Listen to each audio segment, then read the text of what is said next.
5. And now, Pastor Comparet. This is Bertrand L. Comparet, and I want to talk to you about Israel's fingerprints. The Bible is written about and addressed to God's people Israel. It is the history of their past, prophecy of their future, the law of their relation to their God, and the promise of God's eternal care for them. The common misconception that the Jews are Israel, or all that remains of them, has made the Bible meaningless, and most of it apparently false to those who hold this mistaken belief. It is just as though you took a good history of the United States, but wherever the name United States appeared therein, you erased it and wrote China in its place. As a history of China, it would be obviously false, but if you applied it to the right nation, it would be clearly true. The Bible's history of Israel's past is known to be accurate, and its prophecies of Israel's future have been fulfilled in every detail down to the present day. When the police have the fingerprints of a wanted man, they know that the man whose fingerprints match those they have is the man they seek. Likewise, when we find the people to whom God has fulfilled all of his promises and prophecies to Israel, we have found Israel. Today, the Anglo-Saxon, Scandinavian, and Germanic nations have Israel's fingerprints in every detail. When we realize that we are Israel, the Bible becomes full of meaning for us. It is our history. It contains God's promises to us. It gives us courage to face the terrible upheaval into which all the world is being drawn. If you will only read the Bible with an open mind, taking no man's word for it, but proving for yourself what the Bible says, then comparing that with what you know of present-day history, you will see that we are God's people Israel, and that, however terrible the trial ahead, we will be brought safely through it when we turn to God. First, let us briefly review the ancient history of Israel. God first made his promises of wonderful blessings to Abram, changing his name to Abraham, meaning father of nations. Note that this is in the plural, nations. God repeated his promises to Abraham's son, Isaac, and again to Isaac's son, Jacob, whose name God changed to Israel, which means he will rule with God. Israel had 12 sons. The descendants of each son became in time a tribe under its ancestor's name. Thus all the descendants of Dan became the tribe of Dan. All the descendants of Benjamin became the tribe of Benjamin, and so forth.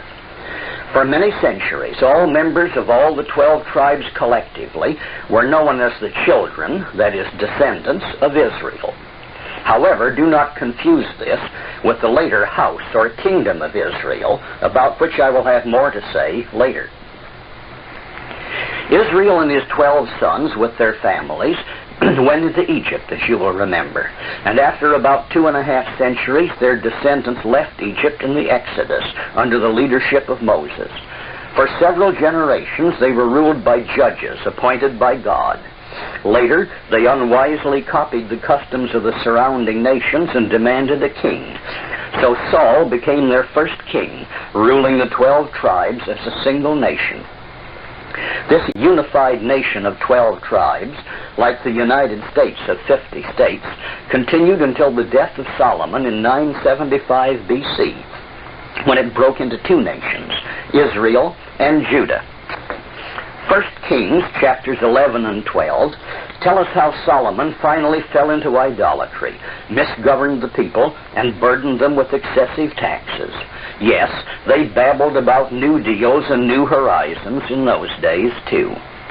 When his son Rehoboam succeeded Solomon as king in 975 BC, the weary people petitioned him to ease their burdens. But being vain and arrogant, and surrounded by a lot of bright young Jewish advisors, even as today, he threatened to make their load heavier. The exasperated people of the 10 northern tribes revolted and set up their own independent kingdom under Jeroboam, the son of Nebat, which is told in detail in 1 Kings chapters 11 and 12 and 2 Chronicles chapters 10 and 11. Rehoboam, the son of Solomon, had left in his kingdom only the 2 southern tribes, Judah and Benjamin, with most of the Levites, who were the priests. And this southern kingdom was never thereafter known as Israel, but only as the house or kingdom of Judah. The northern 10-tribed kingdom was thereafter called the house or kingdom of Israel. Just as the southern kingdom, Judah, took its name from the tribe of Judah, which was the ruling tribe, so also the northern kingdom of Israel was sometimes called Ephraim in the prophecies, because the tribe of Ephraim was the most powerful tribe in it. The histories and destinies of the two kingdoms were thereafter separate. They engaged separately in foreign wars and treaties, and were sometimes at war with each other, as the books of Kings and Chronicles record.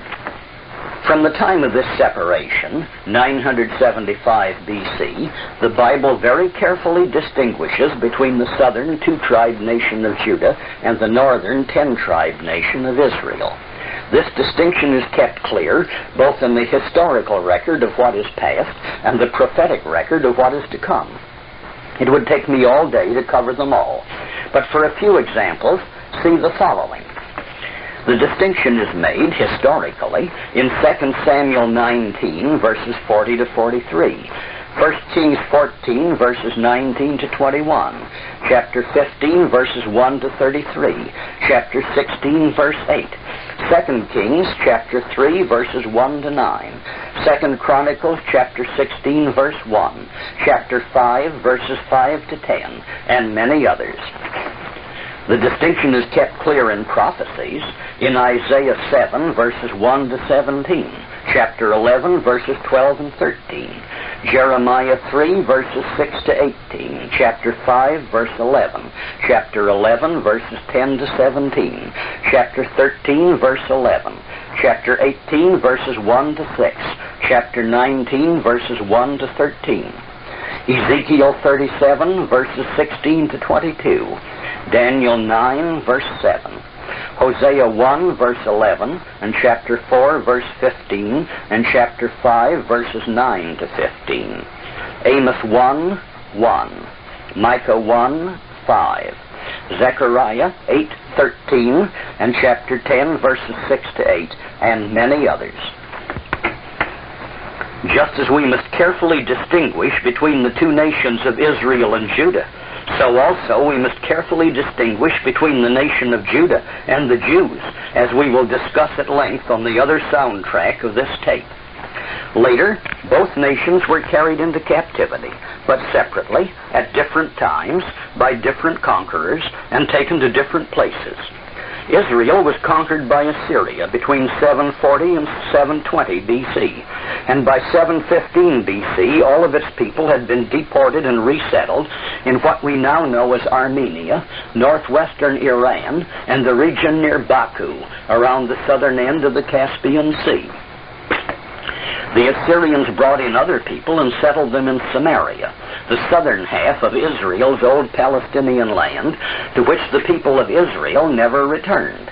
See 2 Kings chapter 17. From this time onward, the historical parts of the Authorized or King James Version of the Bible do not record the further history of Israel, but in the Apocrypha, 2 Ezra 13, verses 39 to 46, records their further journey to Ar-Sereth, the valley of the river Sereth, a northern tributary of the Danube River in modern Romania, which still bears the name Sereth. At the conclusion of this deportation of Israel from its Palestinian home, the Assyrian king Sennacherib also invaded the southern kingdom of Judah and captured all the smaller cities in it, everything except Jerusalem. The people of these smaller cities were deported, along with the people of the northern kingdom of Israel. Sennacherib's own record of this invasion says that he deported 200,150 people from the southern kingdom of Judah. 2 Kings 18, verse 13, and Isaiah 36, verse 1, mention his capture of these cities. Thus, the Assyrian deportation of Israel included the entire population of the northern kingdom of Israel and a considerable representative share of the southern kingdom of Judah. From this time on, these people became the so-called lost 10 tribes of Israel. As we shall see, God took good care of them as he had promised, and you who are listening to this are among their descendants. The kingdom of Judah, on the other hand, did not go into captivity until 606 to 585 BC, and it was conquered by Babylon, not Assyria. They were deported to the city of Babylon and settled nearby, a little south of Baghdad in what is now southern Iraq. Not quite all of them were deported, a few of the poor being left behind to cultivate the land, and no other people were brought in to resettle the land. See 2 Kings chapters 24 and 25. This Babylonian captivity of Judah lasted 70 years, as had been promised by Jeremiah 20, verse 5, and chapter 25, verse 11, and chapter 29, verse 10. After the fall of Babylon, King Cyrus allowed all who wished to return to Palestine, beginning about 536 BC. See 2 Chronicles 36, verses 20 to 23. Ezra, chapters 1 and 2, records that only 42,360 returned, and their descendants, who had never been called Jews until their Babylonian conquerors gave them that name, returned and lived in Palestine until the destruction of Jerusalem by the Romans under Titus in AD 70. This reconstructed nation, sometimes called Jewish, was the 70-week nation with the evil destiny to finish the transgression, prophesied in Daniel 9, verse 24. In AD 70, those who had survived the terrible wars ceased to be a nation at all, and became scattered wanderers in all lands. There is not one word in either the Bible or secular history to suggest that Israel either was destroyed or that they went down to Babylon and joined Judah in the Babylonian captivity. And the Jews themselves testify that the genealogy of those who returned from Babylon shows no one from any tribe but Judah, Benjamin, and Levi, the members of the southern kingdom of Judah. To the contrary, it was well known at the beginning of the Christian era that Israel then existed in great numbers. Josephus' Great History, Antiquities of the Jews, Book 11, Chapter 5, speaks of them as an immense multitude beyond the Euphrates River. The prophetic parts of the Bible still continue to prophesy the great future of Israel several generations after they had vanished into the Assyrian captivity. Isaiah prophesied until 698 BC. Jeremiah until 588 BC. Ezekiel down to 574 BC. And Daniel to 534 BC. Jesus Christ was well aware of the existence of Israel, separate and apart from Judah and the Jews. See Matthew 10, verses 5, 6, and 23. Chapter 15, verse 24. Again, compare John 7:35 and chapter 11, verses 49 to 52, which cannot refer to Judah or the Jews, as the Jews were not yet dispersed or scattered abroad, and would not be for another 40 years. Only Israel was then dispersed out of its own land. The complete and permanent destruction of the Jewish nation by the Romans under Titus, and their subsequent troubles as outcasts in every land, are not a failure of the prophecies and promises to Israel, but an accurate fulfillment of the prophecies about the Jews. On the other soundtrack of this tape, we will consider in detail who are the Jews, where did they come from, what is their destiny. But for the present moment, we're still concerned with Israel. With the history of these nations in mind, let us examine God's promises and prophecies about Israel in the Bible. God's promises to Abraham were unconditional. God must fulfill them or break his word. Consider what God said in Genesis 12:2, 13 verse 16, 15 verse 5, 17 verses 4 to 7 and 19, and 22 verses 16 and 17. And I will make of thee a great nation, and I will bless thee, and make thy name great, and thou shalt be a blessing. And I will make thy seed as the dust of the earth, so that if a man can number the dust of the earth, then shall thy seed also be numbered. As for me, behold, my covenant is with thee, and thou shalt be a father of many nations. And I will establish my covenant between me and thee, and thy seed after thee in their generations, for an everlasting covenant.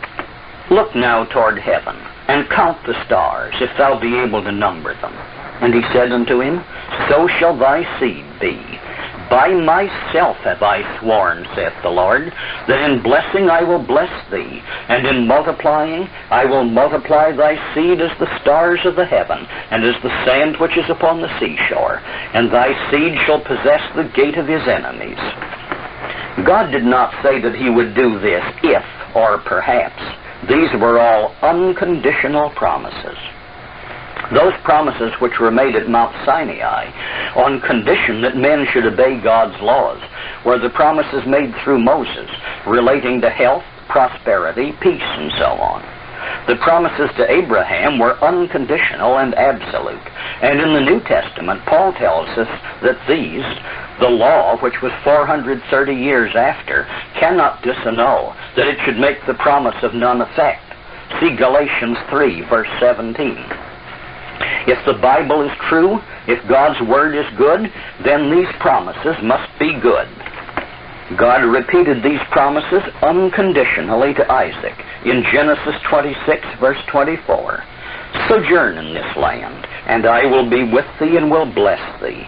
For unto thee and unto thy seed I will give all these countries, and I will perform the oath which I swore unto Abraham thy father. And I will make thy seed to multiply as the stars of heaven. And I will give unto thy seed all of these countries.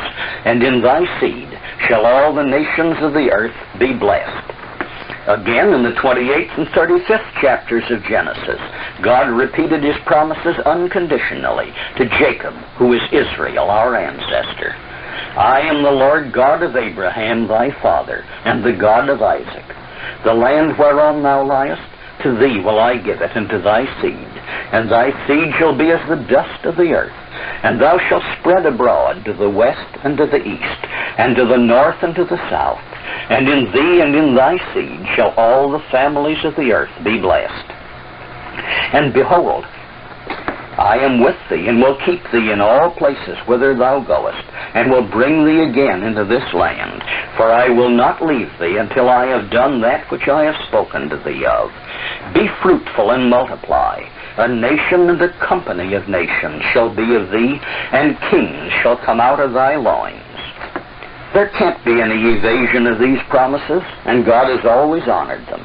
Even when the children of Israel worshipped the golden calf while Moses was on Mount Sinai receiving the 10 Commandments, God didn't destroy them for the sake of these promises.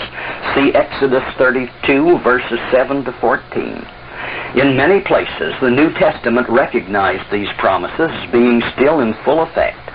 For example, in Hebrews 6, verses 13 and 17. For when God made promise to Abraham, because he could swear by no greater, he swore by himself, wherein God, being willing more abundantly to show unto the heirs of promise the immutability of his counsel, confirmed it with an oath. Again in Romans 11, verses 1 and 2, chapter 9, verses 4 and 5, and chapter 15, verse 8, Paul tells us, I say then, hath God cast away his people? God forbid. For I also am an Israelite, of the seed of Abraham, of the tribe of Benjamin.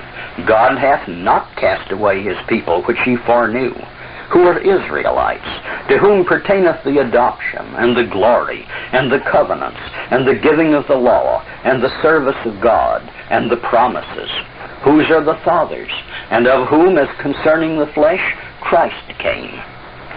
Now I say that Jesus Christ was a minister of the circumcision for the truth of God, to confirm the promises made unto the fathers. So these are the promises of God. If they are false, then the Bible is false. But if they had been fulfilled, then the people to whom they were fulfilled are thereby identified as Israel. But the separate and very different prophecies relating to the Jews show that the promises and prophecies to Israel had no reference to the Jews. Let's look at a few of them.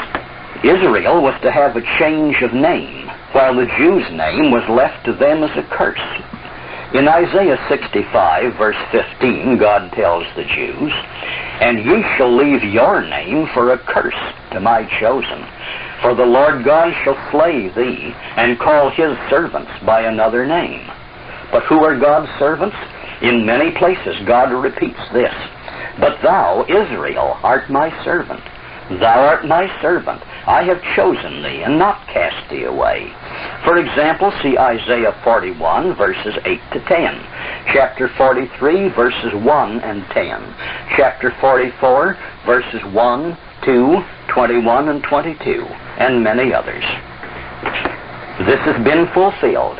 Israel is no longer called by its old name, but the Jews have retained their name for a reproach and a proverb, a taunt and a curse, as Jeremiah 24, verse 9 says. Again, the Jews were to be known by their faces. Isaiah 3, verse 9 says, "The show of their countenance doth witness against them, and they declare their sin as Sodom. They hide it not. Woe unto their soul, for they have rewarded evil unto themselves." And to this day, the Jew is known by his face, and even getting his nose bobbed can't always hide it. It is a witness against him, while Israel is not so marked. Israel was to become a great nation and also a company of nations, and to be a nation forever and to have a king forever. See Genesis 35, verse 11, Jeremiah 31, verses 35 to 37, and chapter 33, verse 17, Psalm 89, verses 3 and 4, 2 Samuel 7, verses 13 to 16, Isaiah 9, verse 7, Luke 1, verses 32 and 33, and so forth. These say, "A nation and a company of nations shall be of thee. Thus saith the Lord, which giveth the sun for a light by day, and the ordinances of the moon and of the stars for a light by night. If these ordinances depart from before me, saith the Lord, then the seed of Israel shall cease from being a nation before me forever. For thus saith the Lord, David shall never lack a man to sit upon the throne of the house of Israel." Since the sun, moon, and stars still shine, these promises must be still in effect, and they cannot possibly apply to the Jews, who never were a company of nations, and who ceased to be a nation at all in AD 70. On the other hand, Israel has fulfilled all of this, as we shall see. God said that the Jews were to be destroyed as a nation, and to become scattered outcasts in all lands. In the 18th chapter of Jeremiah, God used the parable of the potter making a clay bottle on the potter's wheel, and on the first trial, the bottle was spoiled. So the potter mashed it back into a lump and tried again, and on the second trial, he made a perfect bottle. God said that he would remake Israel into the kind of nation he wanted, just as the potter had done with the soft clay. But in the next chapter, Jeremiah 19, God told the prophet to get an earthen bottle which had been burned hard, and to assemble the elders and important men of Jerusalem. Then God said, "Then shalt thou break the bottle in the sight of the men that go with thee, and shall say to them, Thus saith the Lord of hosts, even so will I break this people in this city, as one breaketh a potter's vessel that cannot be made whole again." Again, in Jeremiah 15, verse 4, and chapter 24, verse 29, God said of the Jews, "And I will cause them to be removed into all the kingdoms of the earth, because of Manasseh, the son of Hezekiah, the king of Judah, for that which he did in Jerusalem. And I will deliver them to be removed into all the kingdoms of the earth for their hurt, to be a reproach and a proverb, a taunt and a curse, in all the places whither I shall drive them." In fulfillment of this, after the 70 weeks, or 490 years of Daniel 9, verse 24, were completed, Titus, the Roman general, destroyed Jerusalem in AD 70, and the Jews were broken as a nation, and have had no king of their own. In John 19, verse 15, they spoke truly, "We have no king but Caesar." Israel, on the other hand, was to become a very numerous people, besides the many statements of this in Genesis chapters 13, 15, 22, 16, 26, and 28, it is repeated in Hosea 1, verse 10. Yet the children of Israel shall be as the sand of the sea, which cannot be measured or numbered. The Jews, on the other hand, were to be reduced to a remnant.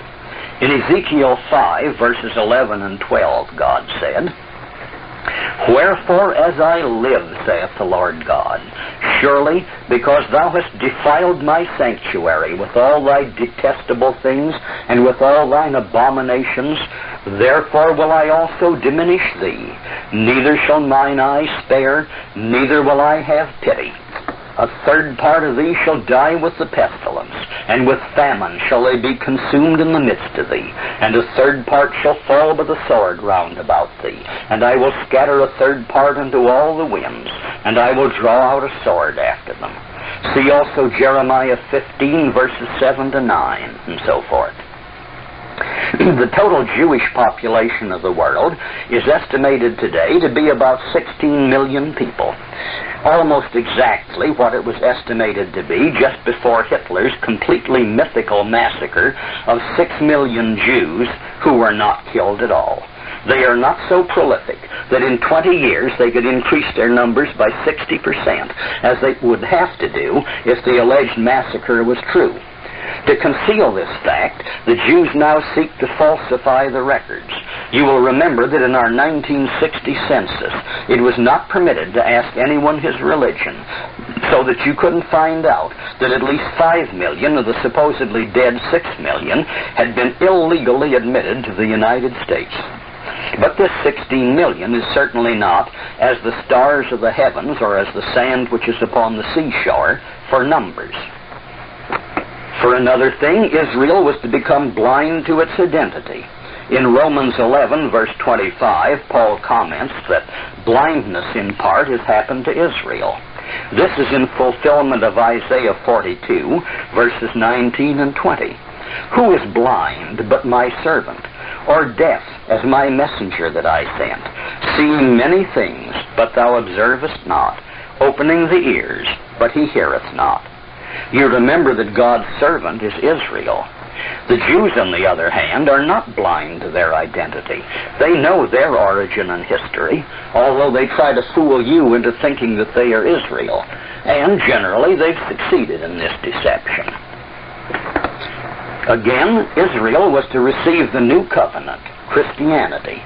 Jeremiah 31:33 prophesied it, and in Hebrews 8, verse 10, Paul quotes it in proof of this. But this shall be the covenant that I will make with the house of Israel after those days, saith the Lord. I will put my law in their inward parts, and write it in their hearts, and I will be their God, and they shall be my people. Have the Jews received the new covenant? Of course not. As the beloved Apostle John said in 1 John 2, verse 23, Whosoever denieth the Son, the same hath not the Father. And in John 15, verse 23, Jesus Christ himself said, He that hateth me, hateth my Father also.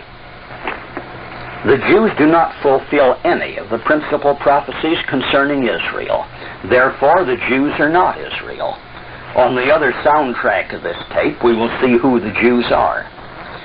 But does Israel exist today, or has God violated all of his promises? Yes, Israel exists today, for the Anglo-Saxon, Scandinavian, and Germanic peoples have received the fulfillment of God's promises and prophecies. First, they are a great nation and a company of nations, all of the same race. The United States is the largest civilized nation in the world. Its population is exceeded only by China, India, and Russia. It is the richest, the most advanced, the most benevolent in its policies, and has the greatest degree of liberty of any large nation. Between the two world wars, the former British Empire was officially reorganized into the British Commonwealth of Nations. Canada and Australia are independent nations. The The Scandinavian and Germanic nations are of the same blood, have largely the same customs, and can be identified historically as the peoples who furnished most of the population of the British Isles and its colonies and the United States. Second, they are very numerous, as the prophecies said Israel would be. In the last 2 centuries, the population of the United States has increased from a mere handful to over 180 million, of whom about 140 million are white Christians of Anglo-Saxon, Scandinavian, or Germanic stock. In the last 3 centuries, the population of the British Isles and their colonies of Canada and Australia and New Zealand increased from about 5 million to over 70 million Anglo-Saxons. The nations of Germany, Austria, Holland, Denmark, Norway, Sweden, and Finland add about 96 million more. So the total number of the Anglo-Saxon, Scandinavian, and Germanic peoples is well over 300 million. Third, they are a maritime people. Of the descendants of Israel, Numbers 24, verse 7 prophesies, "His seed shall be in many waters." And in Psalm 89, verse 25, it says, "I will set his hand also in the sea, and his right hand in the rivers." Today, the world's greatest navies are those of the United States and Britain, and the 3 greatest merchant marine fleets are those of the United States, Britain, and Norway. Fourth, they are the greatest military powers. Jeremiah 51, verse 20 gives God's word. "Thou art my battle axe and weapons of war. For with thee will I break in pieces the nations, and with thee will I destroy kingdoms." Throughout history, this has been true. 2 centuries after being taken captive by Assyria, the peoples of Israel, who were then generally known as Scythians, had bled Assyria white by their constant warfare against it, so that Assyria was an easy pushover victory for the Medes and Persians just before they turned their attention to Babylon. It was the Israel tribes on their march into Europe, being then called the Visigoths, Ostrogoths, and Vandals, who crushed the Roman Empire, destroyed the great empires of Spain and Japan, and conquered Turkey and Italy. Not without heavy cost, of course, for the promises of easy victory were among the promises made through Moses, and these were conditional upon keeping the law. But the promise of final victory so great that the enemy is shattered, even though the cost be heavy, this promise is unconditional, and it has been consistently fulfilled to only one people, those whom we identify as Israel. Fifth, they possess the gates of their enemies. You'll remember that this was one of God's promises, which we found in Genesis 22, verse 17. Obviously, this doesn't mean a wooden gate in some person's front yard, but the gateways of hostile nations, the great waterways of the world. Consider the fact that the Anglo-Saxon nations, and they alone, have power to close every important water gate in the world. American and British fleets based at Scotland, the Orkney Islands, Gibraltar, Malta, Aden, Cape Town, in Australia, Singapore, the Philippines, Hawaii, San Francisco, Puget Sound, Panama, the Falkland Islands, Hampton Roads, and Iceland. These dominate and can close the Skagerrak, the Baltic Sea, the North Sea, the English Channel, the Straits of Gibraltar, the Mediterranean, the Suez Canal, the Indian Ocean, the waters around Southeast Asia and the east coast of Asia, the coasts of Africa and around the Cape of Good Hope, the coasts of North and South America, the Straits of Magellan and around Cape Horn, and all trade routes across the Atlantic, Pacific, and Indian Oceans. And they have proved this by actually doing it in 2 world wars. Sixth, they possess the desolate heritages of the earth. In Isaiah 49, verse 8, God says, "Thus saith the Lord, in an acceptable time have I heard thee, and in a day of salvation have I helped thee. And I will preserve thee, and give thee for a covenant of the people, to establish the earth, to cause to inherit the desolate heritages." No one else has so successfully developed the colonies, which were desolate when they were first occupied, as have these people. Compare what the United States has done in its southwestern states with Mexico. Similar land, with fully as great undeveloped riches, and separated from us by only an imaginary line. Compare British Africa with the African colonies of all other nations. Compare the development of Palestine and Iraq while under British rule. Compare this with Turkey, Arabia, Iran, and so forth. Seventh, they have expanded in colonies in all directions. Deuteronomy 3 verse 8 says, "When the Most High divided to the nations their inheritance, when he separated the sons of Adam, he set the bounds of the people according to the number of the children of Israel." Genesis 28 verse 14 says, "Thou shalt spread abroad to the west and to the east, and to the north and to the south, and in thee and in thy seed shall all the families of the earth be blessed." Isaiah 54 verses 2 and 3 tells us, "Enlarge the place of thy tent, and let them stretch forth the curtains of thine habitations.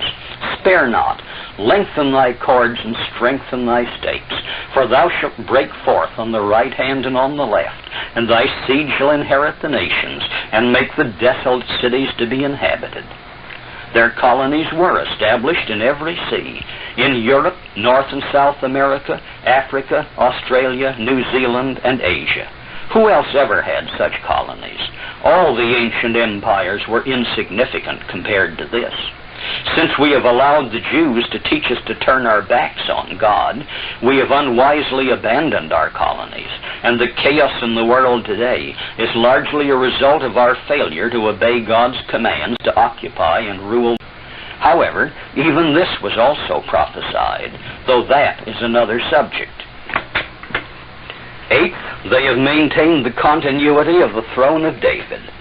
David's descendants continued on the throne in Jerusalem until King Zedekiah was taken prisoner to Babylon, at which time all of his sons were slain. But the prophet Jeremiah took the king's daughters first to Egypt, as we read in Jeremiah 43, verse 6, and from there by way of Spain to Ireland, where Zedekiah's daughter, Tehatethi, was married to Eochaid, the Heremon, or chief king of Ireland. Eochaid was a descendant of Zara, one of the twin sons of Judah, while David was a descendant of Phares, the other twin. Killing all of Hezekiah's sons didn't end the dynasty, as it was established law in Israel ever since they first entered Palestine, that when a man died leaving no sons, his daughters received the entire inheritance. The two king lines of the tribe of Judah were united in this marriage, and the lineage is clearly traced in the histories of Ireland, Scotland, and England, unbroken down to the present Queen Elizabeth. Thus the prophecy that David's descendants should always be on the throne over an Israelite nation has been fulfilled, and by the Anglo-Saxon nations only. This is covered but a tiny fraction of the Bible's proof that the Anglo-Saxon, Scandinavian, and Germanic people are the Israel of the Bible. Scholars have found nearly 100 prophecies concerning Israel which have been fulfilled by this one group of people. When you consider that the United Nations now recognizes more than 100 member nations, the odds against any one nation fulfilling the first of these prophecies is obviously at least 100 to 1. The odds against the same nation fulfilling both the first and second prophecies again multiplies this by 100, making 10,000 to 1. And the odds against the same nation fulfilling the first, second, and third prophecies becomes 1,000,000 to 1. And so forth. Well, you figure it out. Keep on multiplying by 100, even 50 more times. But even that isn't all. A group of nations, all of the same blood, have done this. Not a random assortment like China and Spain, or Egypt and Brazil, but all of the same racial group. So this again multiplies the odds. Do you think that all this could have happened by mere accident? And if you do think that this was pure accident, then what has become of God's prophecies and promises? Was God too ignorant to know that he couldn't make good on his word, and that all the things he had promised to Israel would never get there, but would all be taken by other people? No, I don't think that God made any failures or any mistakes. He promised and prophesied many things about Israel. They have all come to pass, and they have all been made good to the same group of nations. This people has Israel's fingerprints.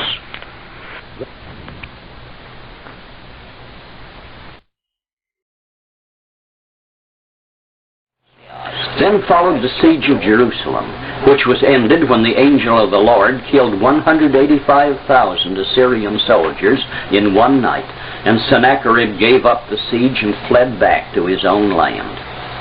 In confirmation of this, Sennacherib's own record of this says, I then besieged Hezekiah of Judah, who had not submitted to my yoke, and I captured 46 of his strong cities and fortresses, and innumerable small cities which were round about them, with the battering of rams and the assault of engines and the attack of foot soldiers, and by mines and breaches made in the wall. I brought out therefrom 200,150 people, both small and great. Hezekiah himself, like a caged bird, I shut up within Jerusalem, his royal city. Ancient kings were boastful of their victories, but never of their defeats. So King Sennacherib tactfully fails to state how the siege of Jerusalem ended. But he does confirm the capture of all the other cities of Judah and the deportation therefrom of 200,150 people. Remember that all the people of the 10 northern tribes were already settled around the south end of the Caspian Sea in the Assyrian deportation of Israel. Now to them was added a large portion of the 2 southern tribes of Benjamin and Judah, so that the Assyrian deportation included all of the 10 tribes and a substantial representation from the other 2. These were the people who became your ancestors and mine when they moved into Europe. Over the years, the increasing numbers of the Israelite tribes expanded northward along both sides of the Caspian Sea. They were not basically city builders, but farmers and herdsmen. Probably in the early part of their stay there, the Assyrians sternly discouraged the building of cities, which would naturally be fortified centers of resistance. As they were moving into this area, herded along as prisoners, robbed of all their belongings, they had to make themselves brush shelters or booths where they stopped for any length of time. Here in the southwest, our Indians call such a brush shelter a wickiup.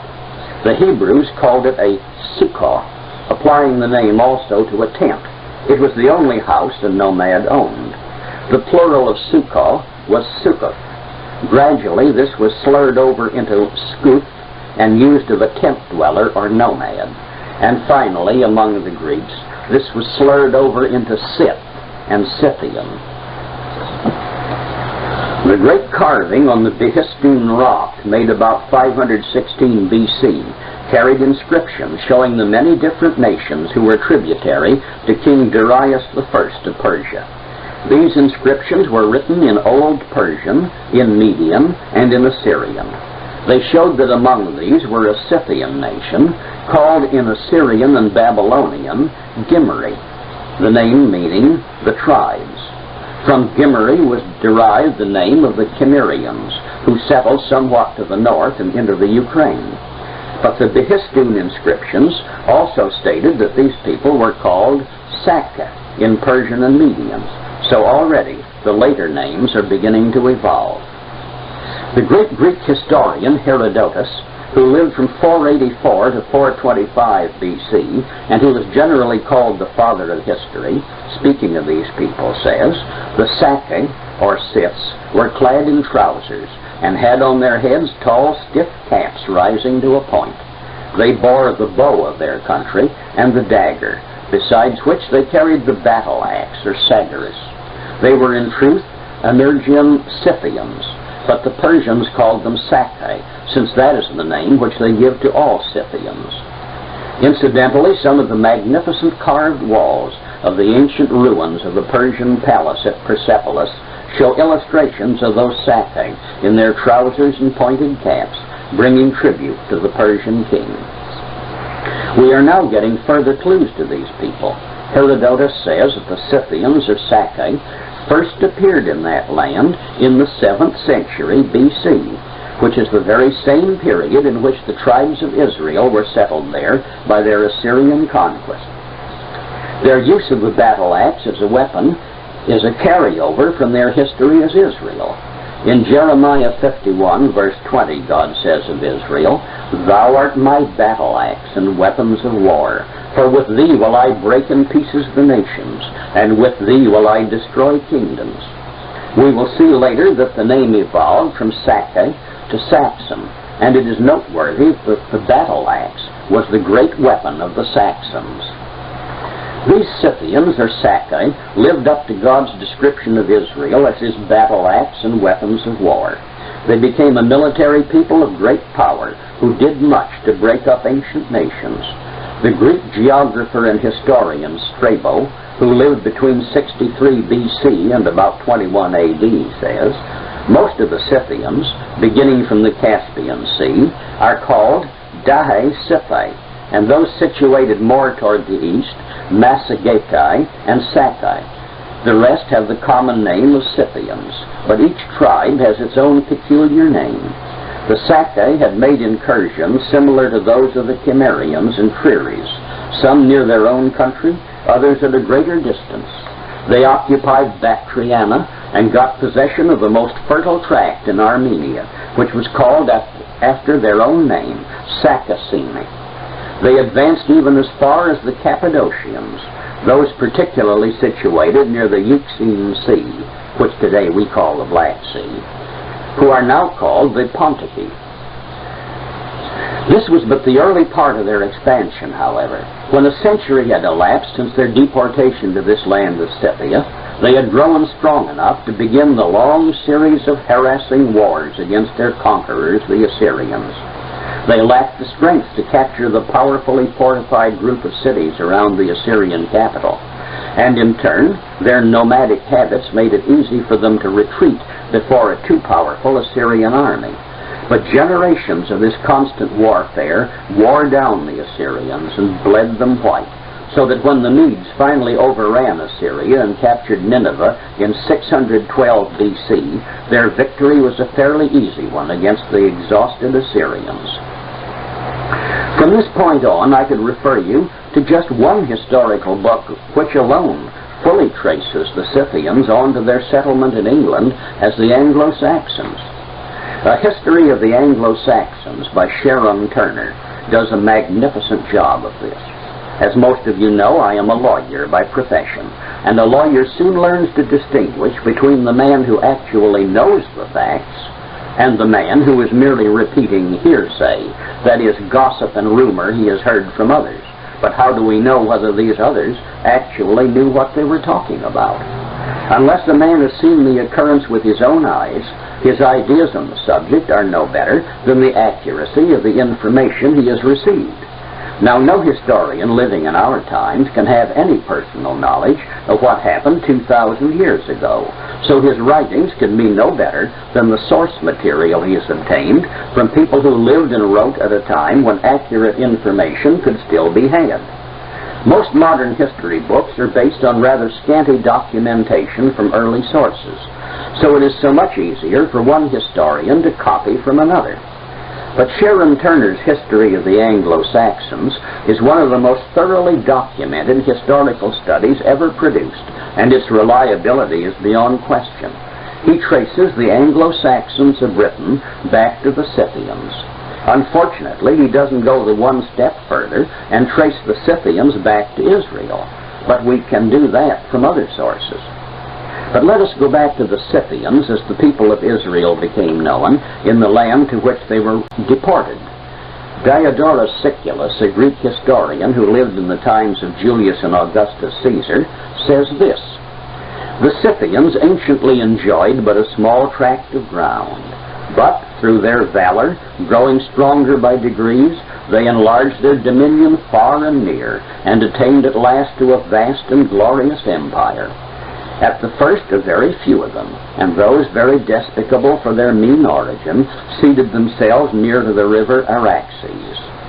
Afterward one of their ancient kings, who was a warlike prince and skillful in arms, gained to their country all the mountainous parts as far as to Mount Caucasus.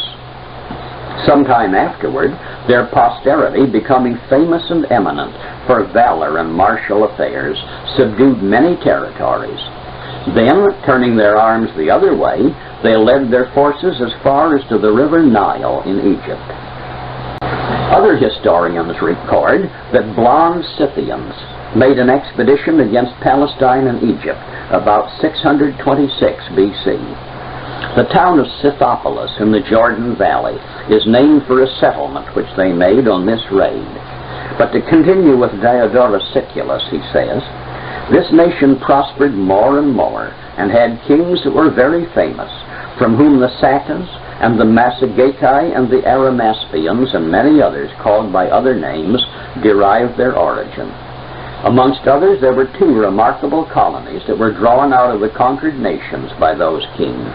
The one they brought out of Assyria and settled in the country lying between Paphlagonia and Pontus.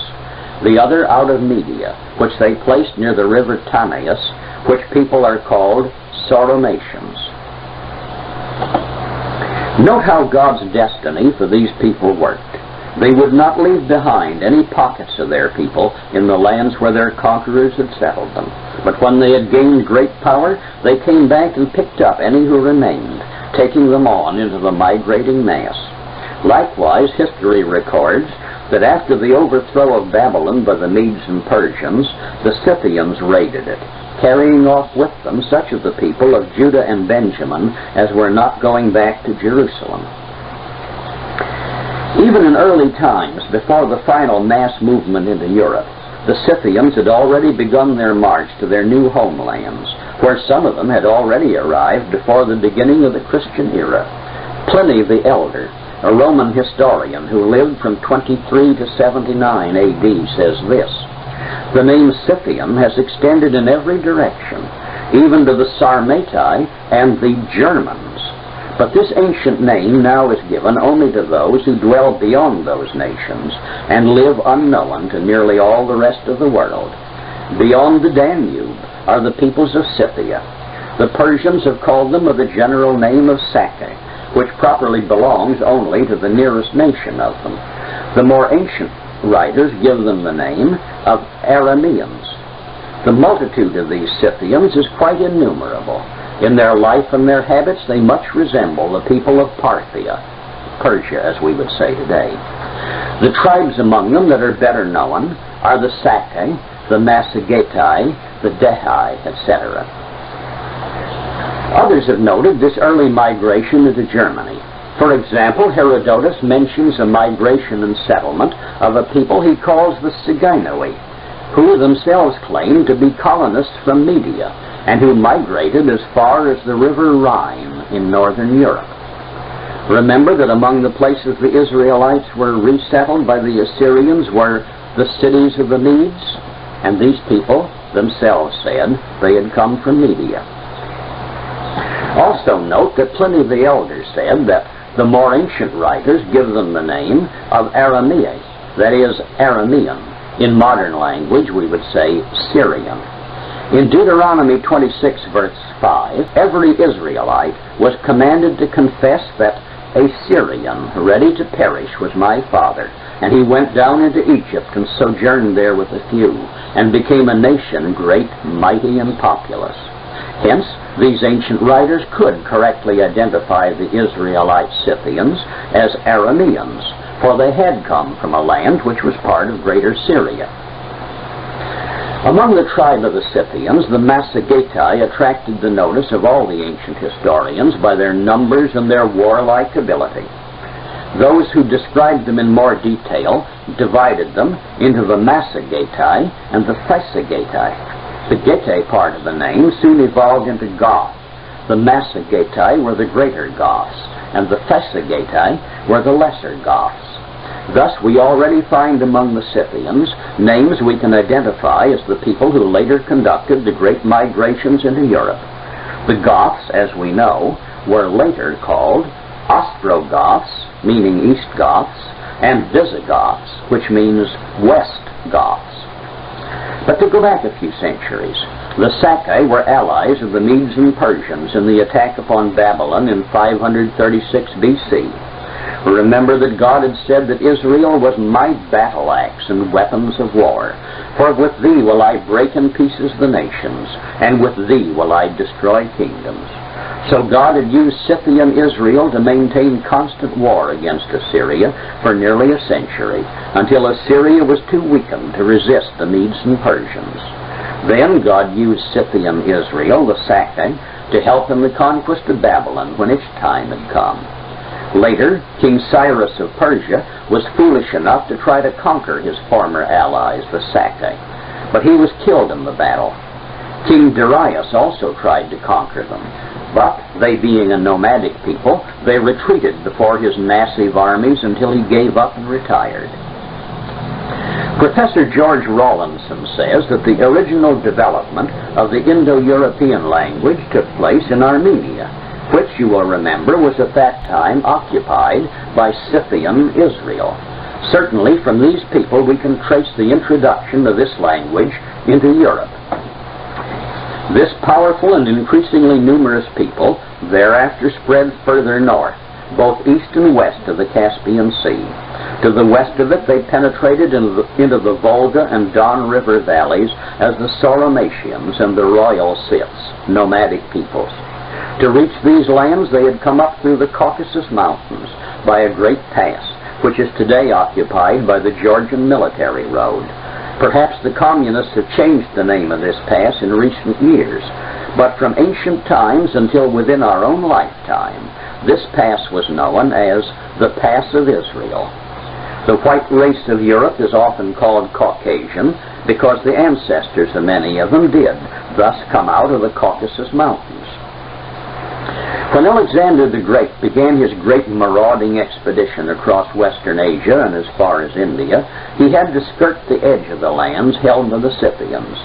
In his limitless vanity and ambition, he wanted also to conquer them. But it is recorded that their ambassadors said they would never surrender to him, that they were nomadic peoples who, if they couldn't resist, could retreat indefinitely before his armies, and they had no wealthy cities for him to occupy and loot. Alexander invaded their lands long enough to fight one severe battle with them, defeating the Scythian forces he met.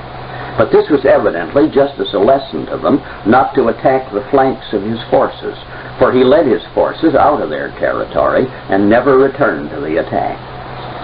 Remember that Israel is God's battle axe and weapons of war. They had already weakened Assyria, and as allies of the Medes and Persians had helped to overthrow Assyria and Babylon. They had beaten off attempts of the Persians to conquer them. In the article entitled Scythians, Chambers' Encyclopedia of 1927 records that the Scythians, after about 128 BC, overran Persia, routed several Persian armies, and levied tribute from the Persian kings. During the 1st century before and the 1st century after Christ, hordes of Scythians, having overthrown the Bactrian and Indo-Greek dynasties of Afghanistan and India, invaded northern India, and there they maintained themselves with varying fortune for 5 centuries longer. The Jats of India and the Rajputs have both been assigned the Scythian ancestry. The historian Madison Grant writes that ancient Bactria maintained its Nordic and Aryan aspect long after Alexander's time, and did not become Mongolized and receive the sinister name of Turkestan until the 7th century AD. He also says the Sakai were the blond peoples who carried the Aryan language to India. A land which was so vast and was not the original home of the Israelite Scythians, but already had some inhabitants when they settled there, must of course show varying types of people. The Nordic or Aryan Israelite Scythians conquered these other races. While some writers speak of a Mongoloid type found in some parts of Scythia, ancient writers pretty well agree that the dominant Sakai or Massagetae Scythians were a Nordic people. Dr. Hans Günther, professor at Berlin University, in his Racial Elements of European History, published in the 1920s, says, "The investigations into the traces left behind them by that widespread Nordic people, the Sakai or Scythians, with its many tribes, are well worthy of attention. It had been living on the steppes of southeastern Europe and had spread as far as Turkestan and Afghanistan and even to the Indies. The ancient writers, such as Polemon of Ilium, Gallienus, Clement of Alexandria, and Adamantius, state that the Sakai were like the Celts and Germans and describe them as ruddy, fair. The Scythian tribe of the Alans are also described as having a Nordic appearance. Ammianus, who lived about AD 330 to 400, calls them, almost all tall and handsome, with hair almost yellow and a fierce look." We have seen that the names of the Massagetai and Thysagetai evolved into Goths, the Ostrogoths or East Goths and the Visigoths or West Goths. The historian Ptolemy, who died about 150 AD, mentions a Scythian people descended from the Sakai by the name of Saxons, who had come from Media. Albinus, who lived in the 1st century BC, also says, "The Saxons were descended from the ancient Sakai in Asia, and in process of time they came to be called Saxons." The historian Prideaux reports that the Cimbrians came from between the Black and the Caspian Seas, and that with them came the Angli. We are now well into established European history. By the beginning of the 4th century AD, many of the Goths were already Christians. In the 4th century, there were several collisions between Visigoths and Rome, and in the year 410 AD, the Visigoths became the masters of Italy and captured Rome. Later, they moved into southern France and northern Spain, where they settled permanently. The Ostrogoths settled in what is modern Hungary, about 455 AD. Under Theodoric the Great, they conquered Italy about 493 AD and set up an Ostrogoth kingdom in Italy, which, however, was short-lived. Their descendants are the fair-skinned and blonde Italians of northern Italy, and we find some of them also in Switzerland. But the Goths had destroyed the Roman Empire. God's battle axe was again destroying the kingdoms of the Babylonian order of empires. The Angli and the Saxons moved up the Danube Valley and settled in Germany and along the Baltic shores, as is well known. And from there, the Jutes, Angles, and Saxons colonized England after the Roman legions were withdrawn in the year 408 AD. Actually, the earliest waves of migration penetrated to the farthest edges of the European continent, partly because they could move through nearly empty lands without meeting any people strong enough to effectively resist them, partly because they were being pushed farther by the later waves of Israelite migration coming behind them. Hence we find the settlement of the Scandinavian peninsula pretty well completed before the arrival of the Jutes, Angles, and Saxons along the southern shores of the Baltic Sea. The tribes which settled along the shores of the Baltic and the Scandinavian peninsula were a great maritime people, as some of the Israelites had been, even when still in Palestine, and as God had prophesied. The Jutes, Angles, and Saxons came from within the Baltic Sea, but their ocean-borne raids on England were heavy and continuous. Later, by invitation of the British, they settled along the eastern shores in East Anglia, Mercia, Northumbria, Sussex, Wessex, Essex, and Kent. William the Conqueror invaded England in 1056 with the Normans, but these were not Latin French. They were actually Norse Vikings who had settled on the coast of France in the province of Normandy, the word Norman being really derived from Norseman. So we see that the migrations of Israel, first into Scythia, expanding there, then gaining the names of Goths, Angli, and Saxons, and under those names, moving on into their present European homelands, is a well-established historical fact. There is also the fascinating story of the early migrations by sea, but that is another subject in itself, which I will have to take up some other time.